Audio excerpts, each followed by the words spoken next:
అందరికీ నమస్కారం. మేము 5వ తరగతి చదువుతున్నాము. నా పేరు జి కావ్యశ్రీ. నా పేరు డి రమ్యశ్రీ.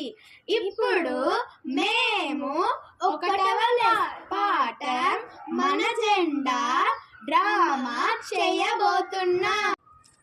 శాంతి సహనం సత్య రూపమా, శౌర్యకాంతితో వెలిగిన దీపమా, నమామి భారత పతాకమా, స్మరామి త్రివర్ణ కేతనమా. పవిత్ర భారత ధరాతరమున పరాయి పాలన మంతమునర్చి పంజర విముక్తి కల్మమున అంబర వెగిసిన స్వతంత్రమా.